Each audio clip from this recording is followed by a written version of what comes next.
Alright guys, let me welcome you warmly. Today I can tell you that I've got a nice helmet for you. This is a cross helmet which is called FXR clutch, and I think it's so. Let me open the box nicely. Alright, you can see the shape of the helmet here, and I love the colors on it because it's black with gold letters, gold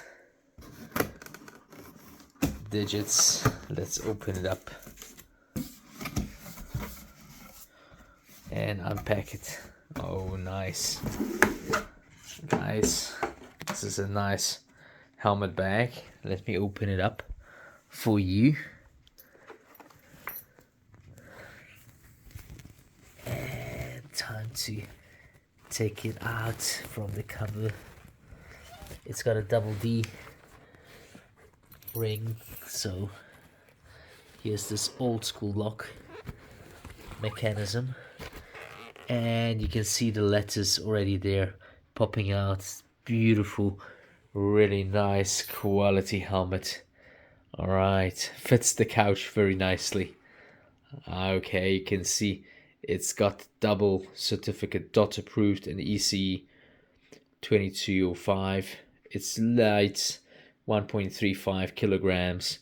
This is an L size, and let me just show it to you guys how it looks. So that's the interiors. Pretty cool with the D-ring locking, and obviously you need goggles because this is like a, again, this is like a cross helmet. Very beautiful. So what do you say we take it for a spin? I think now is the time. Alright, to get out from my man cave and go biking.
Alright, what about the things I didn't like? Well, probably it's the thing that you need to use the double D ring, which for some people, for some users, especially if you want to get your helmet on quickly and ride on, maybe a more troublesome thing. Another thing will be the thing, it's a cross helmet, so remember it will not protect you like the full adventure helmet from the wind and other let's say elements like the rain, so you'll need to keep that in mind, otherwise, well. So guys, what did I like about this helmet is definitely its lightness, its aerodynamic qualities. When you turn your head, it doesn't make you feel that you're gonna fall off your bike. Alright, and another thing is obviously the looks. This is like 10 out of 10 for me. Well, this is a cross helmet, so remember you need goggles. Depending on the goggle types you will use, you will feel different things. Obviously it can be tinted, it can be clear, the size of the goggles also will matter. And well, if you guys want to keep your heads, in fact, from cold, you'll need some additional covering like balaclavas. So in fact, thanks for joining me today, and obviously I'll see you guys next time.